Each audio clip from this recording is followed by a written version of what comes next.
I've been really thinking about whether to make this video for a long time, and I've decided I'm gonna do it. Hey everybody, welcome to Puzzling Games. As you know, on this channel, I teach board games, video games, card games, puzzle games for the absolute beginner. And then I go ahead and start putting more and more videos up there so you can start to get better and better and better. I've thought a long time about, do I want to make a chess video? Because chess is the granddaddy of all games. You can spend a lifetime getting good and mastering this game. But I want to go ahead and make the chess game for the absolute beginner that knows nothing about the game, who has seen it but knows nothing. If you are a beginner and you enjoy this video and then you want me to keep going, you're going to have to let me know in the comments. I will then make some other videos on good chess strategies, openings, endings, but chess is an entire world that I'm excited to open up to you. So in this video, I'm going to go over exactly what the pieces are and how they move and the basics, the super simple basics of the game. I'm then also going to spend a little bit of time just quickly walking through a game to see how the pieces move. If you want me to continue going with chess in terms of deeper strategy, I would love to. If you tell me in the comments that this is valuable to you, I will keep going, and I will help you become really good at chess. I don't think I can make you become a life master, but I could probably get you good enough by teaching you strategies and a certain way to think. So let's get into what chess is for the absolute first-time chess player beginner. Here we go. We are looking at a checkerboard that is actually the same as the checkerboard if you play checkers, 8 by 8, and you're looking at the two sides. You're looking at me, I'm the bottom, I'm these 16 pieces on the bottom, I'm the white, and you're looking at my opponent, that's the one up top. He's the 16 pieces up top. And all of these pieces are sort of funny looking, but I'm going to go over them one at a time and explain their moves. Now, we know that chess is one of the oldest games in the world, and it actually is really a game about brain power. And they say that people who know how to play chess really know how to think well. Essentially, in the game of chess, it's like war. This is my army, and that's their army, and slowly, one at a time, we are moving chess pieces back and forth, taking turns to create a good stronghold of defense and to attack at the same time. The goal of the game of chess is to capture the other person's king. And I'm going to explain in a second more about that. But that's essentially what is going on here.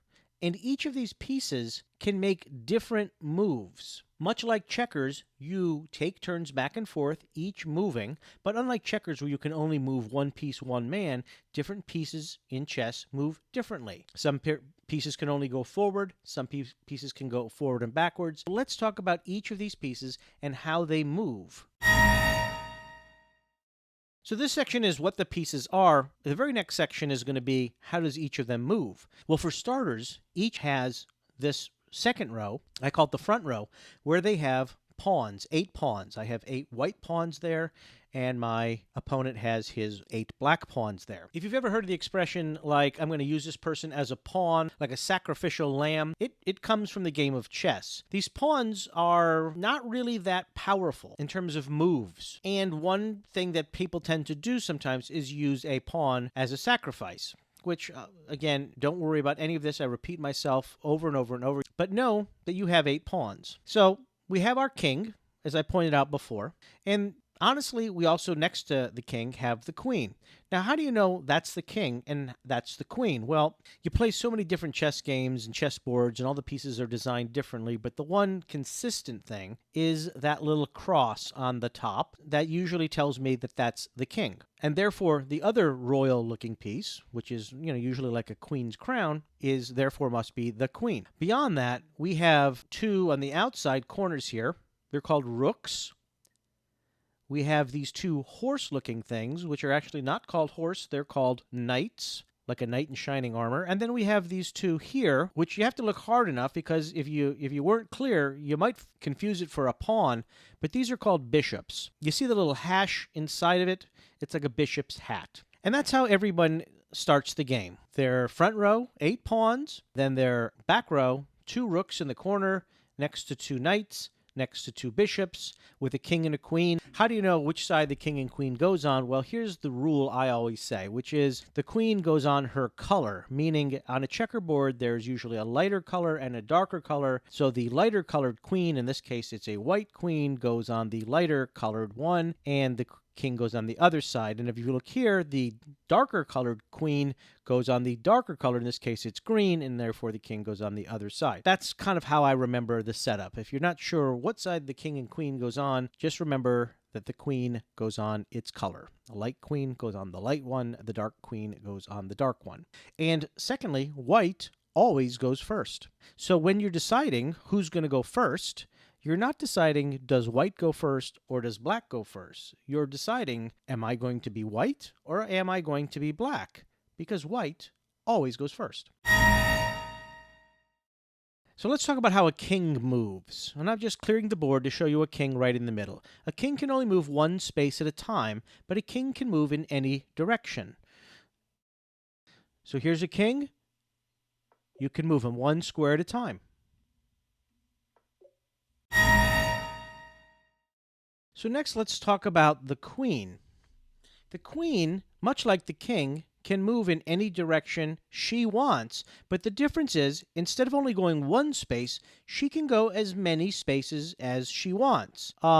She can't jump over any piece, though, so she can literally go from one end of the board to the other.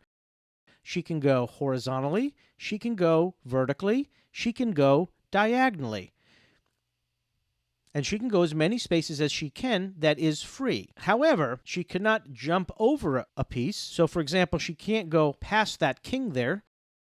For her to get to that spot down there, she would have to maybe go diagonally and then across. That's two separate moves because she can't jump. So, for example, here's the queen on the bottom. If it was clear all the way to the top, she could go to the top. And she could go, if there was nothing there, all the way to the end. And she could even diagonally go to the other end. She has the ability to go anywhere she wants on the board. It makes the queen the most powerful piece on the board. Yes, you need to win by getting the king, but the king can only go one piece at a time. The queen, however, is the most powerful piece you have because she can go anywhere. And I'll just say this, and I get that it's advanced, but to capture your opponent's queen goes a long way to winning the game. So you can use your queen to do a lot of damage to your opponent, but if your queen is lost because your opponent's managed to take off your queen, well, you're hurting. You're really hurting.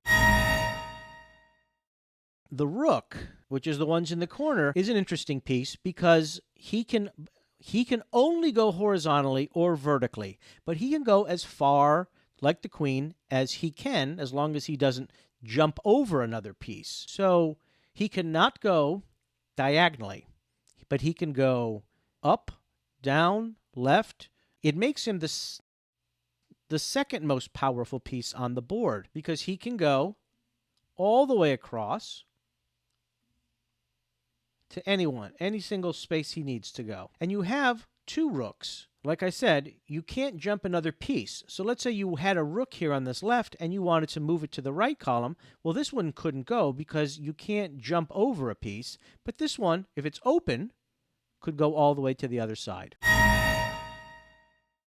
The next one to talk about is the bishop. And the bishop is sort of like the rook, except it cannot go horizontally and vertically, but it can only go diagonally. The same thing applies. It cannot jump over a piece, but as long as it's clear, it can go all the way across the board. So think about what you have here. You have a bishop that can go as far as it wants diagonally. You've got a rook that can go as far as it wants horizontally and vertically. And you have a queen that can do the combination of both of those two, what the bishop does and the rook does, which is why the queen is more powerful. However, the combination of, say, a rook and a bishop can do everything a queen can do. Now, you'll notice there's also two bishops. And then when you start the game, one bishop is on the light color, in this case I'll call it white, and the dark color, green. And you'll notice that because it's on a diagonal, those never get off of that color. So even though you have two bishops moving around, one is only always on the lights, and one is only always on the dark. It also means that a bishop that's on the dark can never take off a piece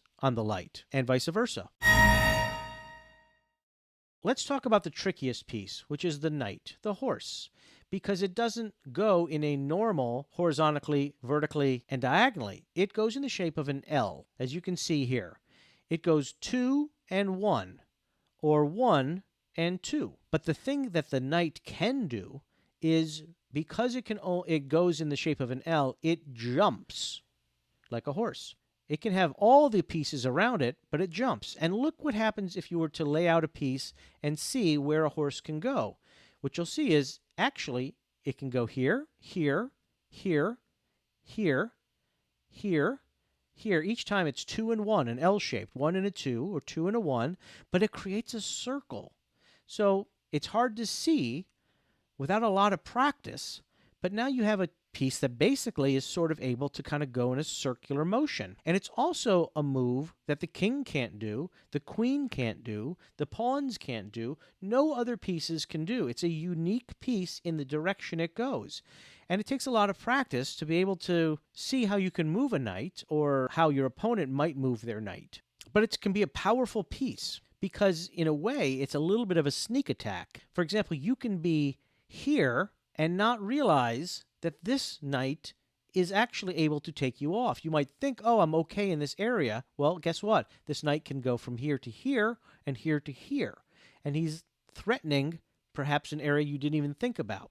I know that's confusing. Don't worry. We're going to get to that. So the final piece to talk about, or I should say pieces to talk about, is the pawns. The pawns, there's 8 of them there, but the pawn can only go forward, and forward one at a time. Now, having said that, I'm about to break that rule. When the pawn is at the beginning line, and it's about to make the first move it's going to make off of its initial starting spot, it actually can go 1 or 2, you understand? And then after that, it can only go 1. So a pawn on its starting line can go 1, it can go 2, but then after that it can only go 1. Secondly, I'm about to break the rule that the pawn can only go straight, because it can only go straight. And therefore, a pawn can keep going straight, and if it runs into some other piece, it's stuck. However, the pawn can take off a piece, and it can only take a piece off by going diagonal. I get this is confusing. I just said a pawn can only go once, except on the starting gate it can go once or twice. A pawn must go straight and can't go or take off the piece in front of it, but yet suddenly it can take off the piece to the left and right. So pawns are, in a way, like little landmines. They're just sort of placed and kind of stuck there. And if there's a piece in front of it, it's stuck there. But if you move a piece next to it, it can take it off. I'm going to get into more pawns a little bit later, because pawns actually do have a major, major function.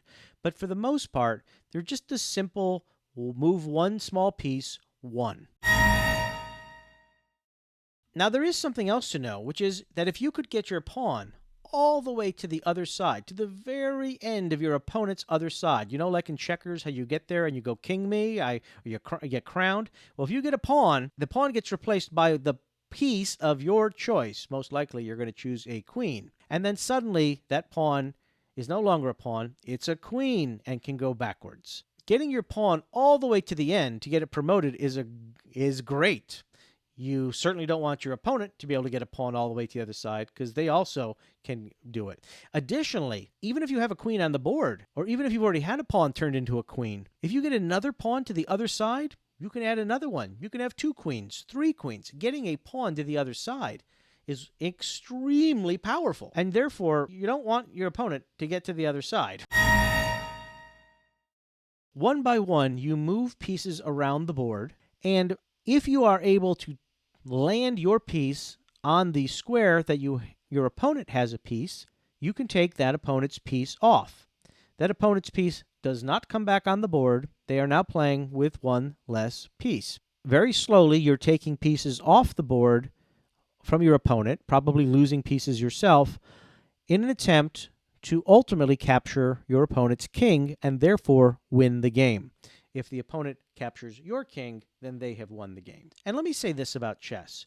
There has been thousands of books written about chess, and there have been thousands, if not millions, of puzzles to test people on chess. And part of what the testing is can you look 2 moves ahead, 3 moves ahead and figure out a way to capture the other person's king in a way that they don't see it coming.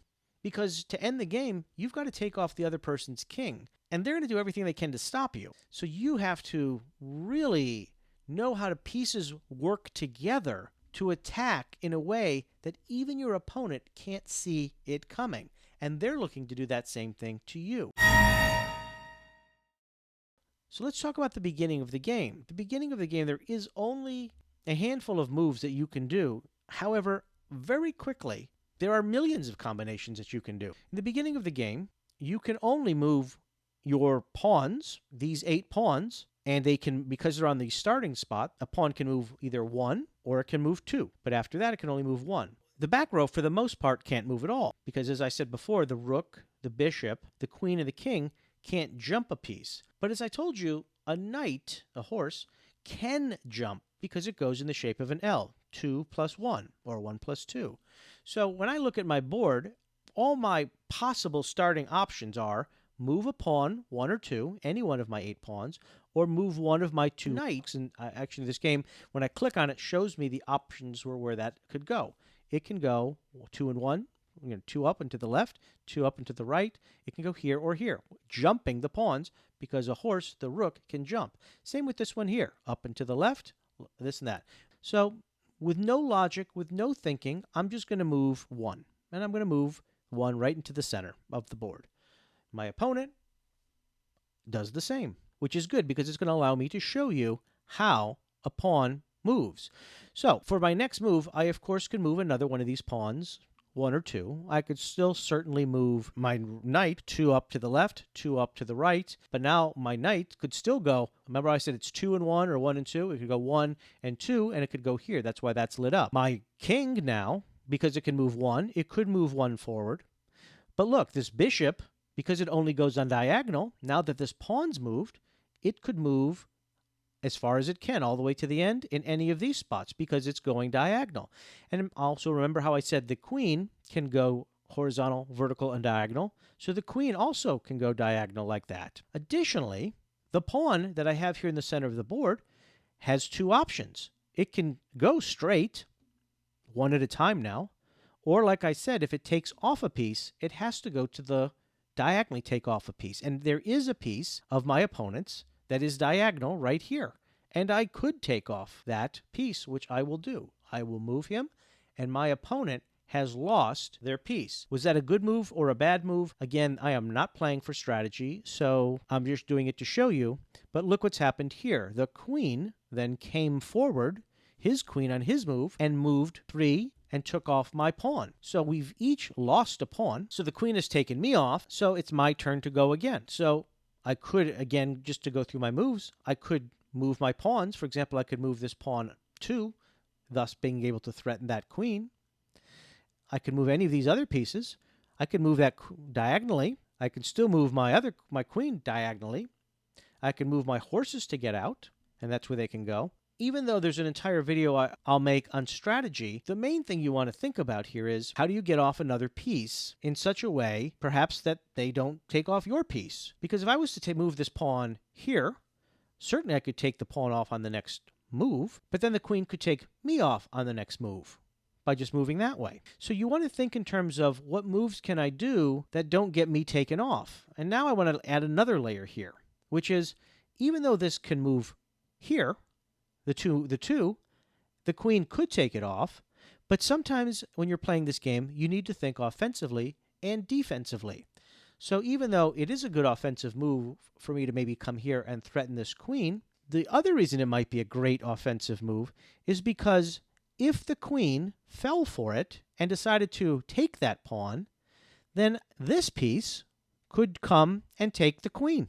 And that is the basis of chess. Moving your pieces in such a way that you're able to take off other pieces that may surprise your opponent, and you're using your pieces collectively. So I'm not saying that this is the best move to move this here. If the opponent has figured out that they take me off, they'll lose their queen because they see the opportunity here. They may move somewhere else. They may threaten something else, and they're thinking, how do I get to this person's king? Another possible thing would be maybe I take this and I jump my horse to here. And by doing so, my next move could be 1, 2, and 1 and get that queen. So if you're thinking, wow, this is a lot of thinking already, you're starting to understand the complexities of chess. Maybe I don't want to attack that queen at all. But what happens if I don't? What if I just move, say, one of these pawns over here and start to do something else? Well, you also have to think defensively. What could that queen be doing? Well, what if that queen was to move here? Just saying. Suddenly, she would be threatening my king. And remember, my king can only go one spot at a time. What would my king do? He would have nowhere to go. So you see how the game immediately becomes very, very complex. So in terms of what is the right move for me, to maybe move this knight up and threaten it, to maybe move this bishop up, to maybe move this pawn up, to maybe move this up, to maybe take the queen out. In terms of what move is the right move for me, well, this is exactly the game of chess, because it's a game of wits. So who can move their pieces the best? So let's go ahead, though, for the sake of learning, and just move that pawn up. That threatens the queen, knowing that my opponent may take it off, although if they do, I'll get them with this bishop. And what they did is they moved forward. It doesn't mean that they've done anything good. It doesn't mean that they've done anything bad. It's just that they've moved forward. I could continue to move this pawn, but I'll tell you this, if I did move this pawn continued straight once, and the queen took it, I don't have my bishop to come and attack it. In fact, there's nothing. That piece would just be gone. It's a dead duck. It's in like a no man's land. I think what I'm going to do is I'm going to move this knight, because this knight can move here, 2 plus 1, or it also can go 2 plus 1 to here. Now the 2 plus 1, I could go 2 plus 1 here, and it threatens that queen. I could also go 2 plus 1 and put it here. But if I do put it here, then this pawn is no longer protected by this bishop, because I've put my own piece in the way, and remember, it can't jump. Confusing? Tough? Yes, this is the mindset of chess, and I don't expect you to get this now, but I want you to start to see the layers of what chess is. You are looking at moving 16 pieces simultaneously, trying to think multiple moves ahead. That is the genius of chess, and it doesn't just magically happen. It comes from years of playing and years and years of getting better. Now, I'm not going to actually continue this game. I'm going to actually move ahead and just move on to what I'm going to call some puzzles. One of the big things that people do to learn to get good at chess, besides, of course, watching my videos, is they get puzzles. And it's saying white to move. And it's now basically a puzzle to help you learn to say, what would your best option be? And here it's lit up like this, meaning the queen in its last move has come forward, which is threatening this. This is your bishop. What would your best option be? And these puzzles are great ways to practice situations. My bishop, which can only go diagonally, and it shows you I can go here, here, here, but it could take off this. And by doing so, I then threaten the king. Now, one thing about the king that we have to talk about, you can't just surprise take off the king. If you put yourself into a situation where on the very next move you can take off the king, you can't just silently sit there, not let your opponent know it, and then take the king off on the next turn. You actually have to declare that you are about to take the king off, or that their king is being threatened, by saying the word check.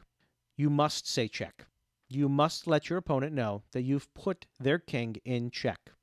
And the reason for that is that if a king is in check, the other person must do whatever they can to get out of check. And that could mean moving the king. It could also mean taking off the piece that has the king in check. It could also mean putting one of its own pieces in the way so that the king is no longer in check. When you put the king in check, you must say check, alerting the opponent that they must move that king, that you plan to take it off and win the game in the next turn. And in that respect, one of the strategies of winning chess is looking for check. So when I go ahead and move this bishop, for example, well, by taking off this queen, it then would put my piece in a position where I would be able to put that king in check. The king will have no choice but to move. But think about it. based on the situation of where he is right now, where would he move that would get him out of check? His only move, since he can only move one at a time, would be there. That doesn't help him. So alternatively, if I was to go here, the only other way the king could get out of check would be maybe taking off my piece.